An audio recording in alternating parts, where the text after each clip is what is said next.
नमस्कार मित्रांनो, GSIT सोल्युशनमध्ये आपले सर्वांचे स्वागत आहे।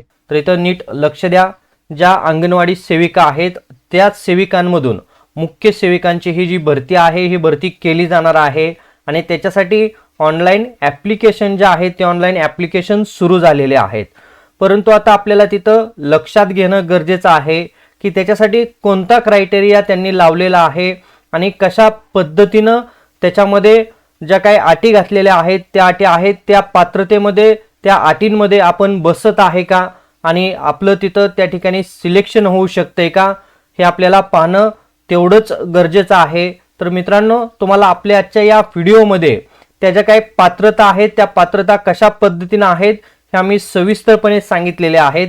त्यासाठी काय करायचंय, व्हिडिओ विदाउट स्किप करता शेवटपर्यंत पाहायचा आहे आणि सगळ्यात महत्त्वाचं म्हणजे तुम्ही अजूनपर्यंत आपल्या चॅनलला लाईक, सबस्क्राइब आणि शेअर केलं नसेल तर लगेच चॅनलला लाईक, सबस्क्राइब आणि शेअर करून घ्यायचं आहे। तर बघा, या ज्या काही पात्रता आहेत त्या आपण पात्रता पाहणार आहोत। बघा, हे जे पत्र आहे ते पत्र महिला बाल विकास शासन विभाग अधिसूचना दिनांक 4/6/2021 व 8/5/2023 च्या अनुषंगाने भरती प्रक्रियेबाबतच्या काही सूचना इथं देण्यात आलेल्या आहेत। तर मुख्य पात्रतेचे जे काही निकष आहेत ते कशा पद्धतीने लावलेत बघा, इथं ज्या वर्षी विभागीय परीक्षेचे आयोजन करणे प्रस्तावित आहे त्या वर्षी 1 जानेवारी रोजी सलग 10 वर्ष विनाखंड नियमित सेवा पूर्ण केलेल्या सेविका आणि तारीख दिलेली आहे की 1/1/2025 पर्यंत।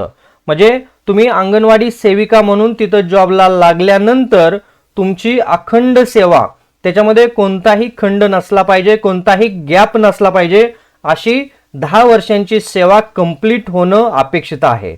पहिली गोष्ट लक्षात घ्यायची की आपल्याला अंगणवाडी सेविका म्हणून लागल्यानंतर कोणतीही खंड न पडता सलग आपली 10 वर्षाची सेवा त्या ठिकाणी झालेली असणं आवश्यक आहे। त्याचबरोबर दुसरी अट काय दिलेली आहे बघा की 1/1/2025 रोजी वय वर्ष आपलं 50 पेक्षा जास्त नसावं। बघा काय म्हटलेलं आहे, 1/1/2025 रोजी वय वर्ष आपलं 50 पेक्षा जास्त नसावं। ज्या महिला सेविका 50 वर्षाच्या आतील आहेत त्यांनाच या ठिकाणी अप्लाय करता येणार आहे किंवा त्याच या ठिकाणी मुख्य सेविका या निकषामध्ये किंवा मुख्य सेविका म्हणून पात्र ठरणार आहेत। त्यांचा जन्म बघा कधीच असला पाहिजे की 1/1/1975 नंतर जन्मलेल्या सेविका असणं आवश्यक आहे। त्याच्यानंतर दुसरी अट काय दिलेली आहे बघा, अजून ही एक महत्त्वाची तिसरी अट आहे, तुमची कोणत्याही विद्यापीठातून कोणतीही डिग्री तुमची असणं आवश्यक आहे। तुमच्याकडे डिग्री देखील आवश्यक आहे। कोणत्याही संविधानिक विद्यापीठाची तुमची डिग्री तुम्हाला घेणं गरजेचं आहे किंवा ती डिग्री तुमच्याकडे असेल तरच तुम्ही या ठिकाणी अर्ज करू शकता। त्याच्यानंतर बघा काय म्हटलेलं आहे, पुढची पात्रता त्यांनी मुख्य सेविका पर्यवेक्षिका या पदावर रुजू झालेल्या दिनांकापासून, बघा जर तुमचं तिथं सिलेक्शन झालं आणि तुम्ही त्या ठिकाणी रुजू झाला तर तुमचं रुजू झालेल्या दिनांकापासून 2 वर्षाच्या आत संगणक अर्हता पात्र होणं आवश्यक आहे। संगणकाचं तुम्हाला प्रमाणपत्र मिळवायचं आहे की MSCIT वगैरे असणार आहे, ते प्रमाणपत्र तुमच्याकडे रुजू झाल्याच्या तारखेपासून 2 वर्षाच्या आत मिळवायचे। त्याचबरोबर मराठी भाषा उत्तीर्ण होणे आवश्यक राहणार आहे। तसेच हिंदी भाषा परीक्षा 3 वर्षाच्या आतमध्ये तुम्हाला काय करायचे, उत्तीर्ण व्हायचं आहे, आवश्यक आहे। तुम्ही रुजू झाल्यानंतर सदर पात्रता धारण करेपर्यंत वार्षिक वेतनवाढ व पदोन्नती अनुज्ञेत राहणार नाही।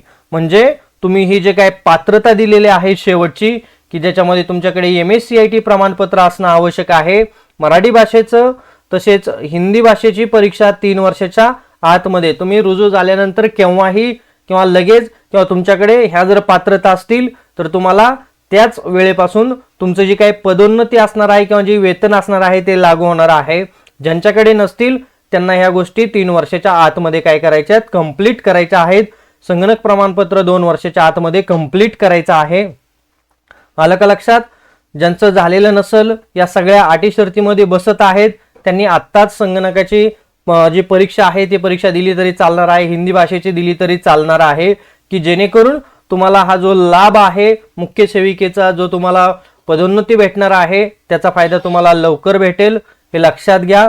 तर आता या ठिकाणी ही परीक्षा जी आहे मुख्य सेविकेची ती कोण घेणार आहे ते देखील दिलेलं आहे. ही परीक्षा मित्रांनो TCS कंपनीकडून होणार आहे आणि त्याच्यासाठी ऑनलाईन ऍप्लिकेशन जे आहेत ते ऑनलाईन ऍप्लिकेशन 13/7/2026 ला त्यांनी काय केलेलं आहे, या TCS कंपनीला पत्र दिलेलं आहे आणि त्यांच्या सूचनेनुसार TCS कंपनीनं 7/8/2026 ते 21/8/2026 या तारखेपर्यंत आपल्याला ऑनलाईन ऍप्लिकेशन जे आहे ते ऑनलाईन ऍप्लिकेशन त्या ठिकाणी भरायचे आहेत. तर बघा, ही जी परीक्षा असते या परीक्षेची संपूर्ण तयारी आपल्या चॅनलच्या माध्यमातून करून घेतली जाते. बरेच सगळे व्हिडिओ आपल्या चॅनलवरती अंगणवाडी मुख्य सेविका यांचे जे काही एक्झाम होती TCS कंपनीची त्याच्या आधारावरती बरेच सगळे व्हिडिओ दिलेले आहेत, ते देखील तुम्ही पाहू शकता आणि त्याची देखील तयारी करू शकता. तर बघा, आपल्याला अर्ज भरायचे आहेत ते 21/8/2026 पर्यंत अर्ज भरायचा आहे आणि ही जी भरती आहे ही ज्या अंगणवाडी सेविका कार्यरत आहे त्यांच्यातूनच मुख्य अंगणवाडी सेविकाची जी काय आहे ती नियुक्ती केली जाणार आहे आणि हा शासनाचा GR आहे. तर याच्यामध्ये तुम्हाला काही शंका असतील तर तुम्ही या व्हिडिओच्या कमेंट बॉक्समध्ये तुमच्या मनातील शंका विचारू शकता आणि तुम्ही अजूनपर्यंत आपल्या चॅनलला लाईक, सबस्क्राईब आणि शेअर केलं नसेल तर प्लीज आपल्या चॅनलला लाईक करा, सबस्क्राईब करा आणि सगळ्यात महत्त्वाचं म्हणजे बेल आयकॉनचं बटन दाबायला विसरू नका, म्हणजे असेच माहितीपूर्ण नवनवीन व्हिडिओ सर्वात अगोदर तुमच्यापर्यंत येतील. भेटूया अशाच नव्या माहिती बरोबर. जय हिंद, जय महाराष्ट्र.